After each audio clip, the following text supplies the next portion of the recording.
So what a beautiful place we have come to. The peace, tranquility and serenity is all around us. And one of the best places to commune with the Creator is in Gaia, the purity of Gaia. And the rivers that flow down these mountains have trickled down from the glaciers. The frozen waters that hold the ancient energies, just like time capsules. And as the glacier waters melt and trickle down, those ancient energies and the purity trickle down with it into the foothills and down into this beautiful place that we are sitting in. So let's give thanks to Gaia, to the purity that Gaia has to offer us, where it makes it so easy to connect with the creative source. And it makes it so easy for us to be in harmony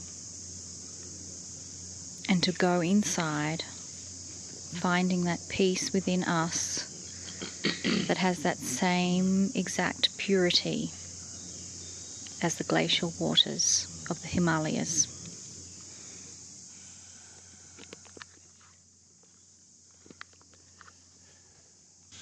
Greetings, dear ones. I am Cryon of Magnetic Service. I want to take a moment for you to feel the serenity. You're in the foothills of the Himalayas. Dharmshala is where the Tibetan government is in exile and His Holiness the Dalai Lama has his home. It is a precious place and you can feel the energy of this, all of it. There is so much that I could give you at this point about the way things work. We'll give it to you in pieces so it makes sense. Sometimes the things that I tell you are not necessarily the full belief of those who live here. And if that is so today, it is because new energy is upon this planet, and that changes some of the basic principles that they teach here and always have. Again, we say, doesn't it make sense that as the relationship to the Creator begins to change and be closer, that some of the attributes of the systemic things that you've learned would also change their paradigm? There is synchronicity afoot. And you'll know more about that in a moment. I would like to talk in this brief channeling about the Akash. We do this for a reason. For the Akash is something that is known by almost every citizen of this land. The Akashic record, the amount of lifetimes and energy, is a staple of belief. I would love to give you some information, some of which I've done before. But in this energy, it's even more profound. Each one of you has a record of lifetimes on the planet. Most of you here are old souls. And in this new energy, there is an awakening. An awakening to your old soul energy. Many will come on a tour like this one and have only discovered the Cryon work recently. But it resounds to them. Because the truth, dear ones, of the creative source is something that is built to resound to the truth in you. We've talked about the match between the God in you, and the truth of what is here and how things work. If it's true that you have records of lifetimes inside you, how does it work? We've given you information in the past about the comings and goings of humanity, about the cave of creation, about the crystalline. That's not going to be repeated. Instead, I want you to know personally how this beautiful system of the Akashic record works in each of you. You wish to linearize all things that sound like a library. And the Akashic record sounds like a library.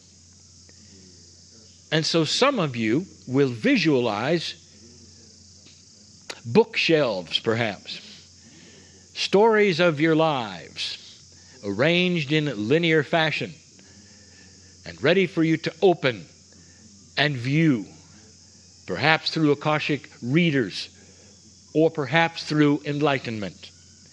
Nothing could be further from the truth. Every single lifetime, when it goes into the Akashic record, is no longer single.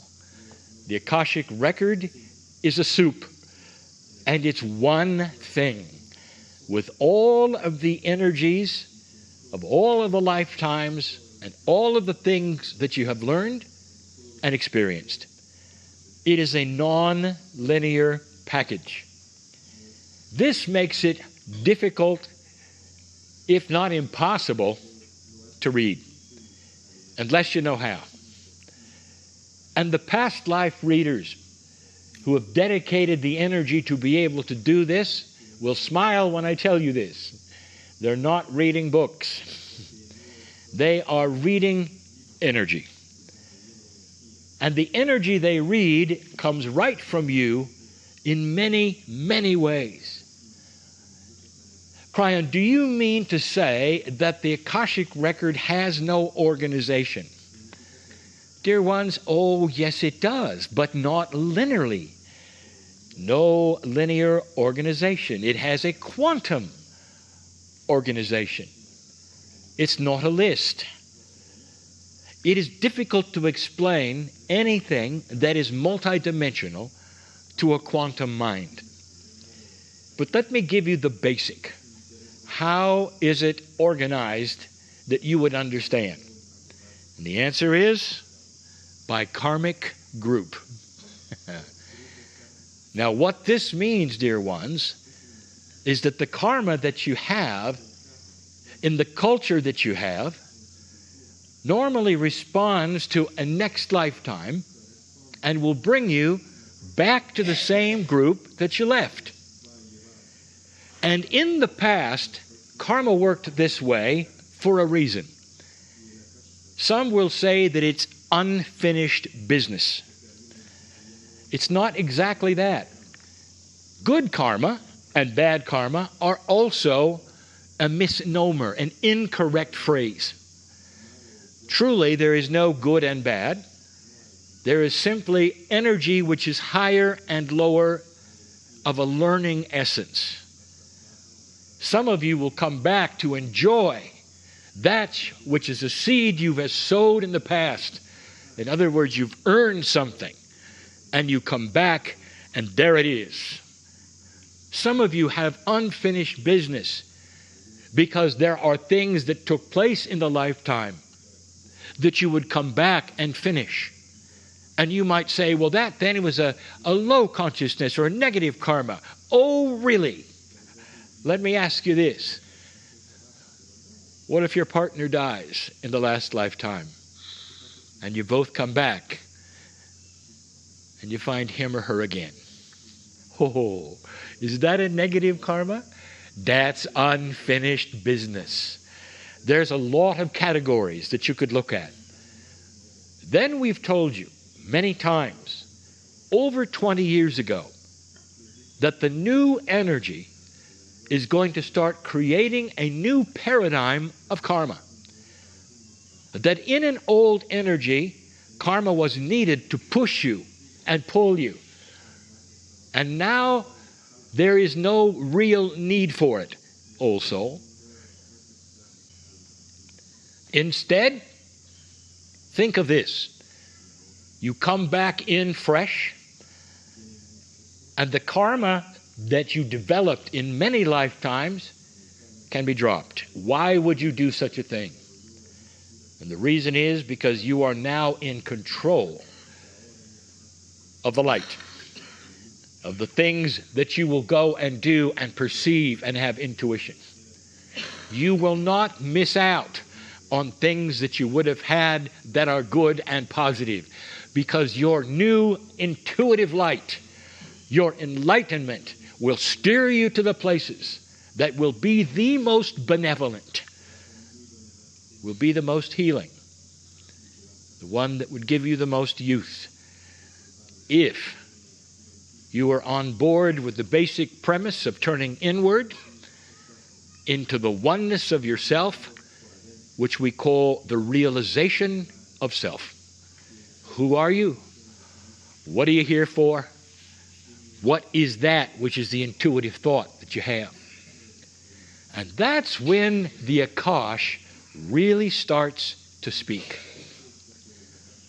Now, some of you have been told that the Akash is responsible for several things in your life that push and pull you around. Indeed, even without karma. If you had a past lifetime where you drowned, the chances are you won't want to be in water. And you can project this to many things. But dear ones, you still can drop your karma, and those things may still be there. Oh, there's so much more. What is it that you can sense in your past lives that may give a hint to where you've been and what you've done? You can't read a book. It's not in a chronological order. So the things that stick out are energy. The energy of a past life drowning, it sticks out. What about these things? If you are here and later on your way to Nepal, the question may be, do you have a lifetime here? Do you resound to it? And then there would be those who say, well, I don't know how to begin that process. I don't feel anything. Dear ones, most of you won't feel anything. That's not the way it works. The Akashic record, dear ones, speaks not to the brain, not to the emotions. It speaks to the pineal.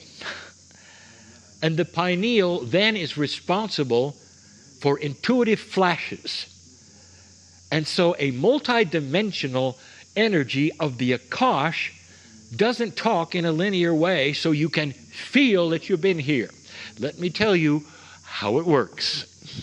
And then you can test yourself. When my partner was very small, his mother and father took him on a tour of a Navy ship, an old one. He was less than 10 years old. When they got into a certain place on the ship, he smelled old, stale diesel oil. His mother reacted and said, "We have to get out of here." My partner went, "Oh yeah." He liked it. You see, it triggered memories, not of past lives, but the fact that the smell meant something. He had smelled that before. He liked it. Indeed, in the next years, on into the Cryon work, he had proof, as much proof as you can ever have in a linear way, that he was a sailor. and he died in World War II. These are the kinds of things the Akash is good at. When he learned that he was an Australian sailor, he said, when I go to Australia, I'll try to feel something. He felt nothing. But then he took a harbor tour, and they had not yet replaced some very old buoys, the things that float in the water, that ring the bells, that warn of things, that will keep a channel clear at night and day. And that's where he saw it. There was a coat of arms. It was a visual on the buoy. Subsequently replaced completely, he recognized the coat of arms, an old one, and it was the one of his navy. This is how it works. The senses give it away. Smell, visual. That is what it is. And sounds. How will you react when you hear some of the things you're about to hear? Perhaps the metal bowls, the real ones, not the tourist ones. Perhaps the prayer wheels. Perhaps the voices or the incantations of those you call monks. That is audient. How will you react to sandalwood? How will you react to the visual of patterns, of mandalas, of things that you are going to see perhaps for the first time, but your brain will go, oh yeah, this is how to look. These are the things that will give away the fact you've been here. Now, not all of you have, dear ones. I know that. But some of you have. You will relate to it. There should be joy. And when you do, I want you to know this. There's nothing you have to do because of it. It is completely for your own enlightenment. That your Akash is so grand that you've been here as an ancient. And you've touched the oneness of God and carried that right into this life, listening to this channel. That's profound. So as you tour the rest of the places on this, the Cryon tour, use your senses, not your linearity. And so it is.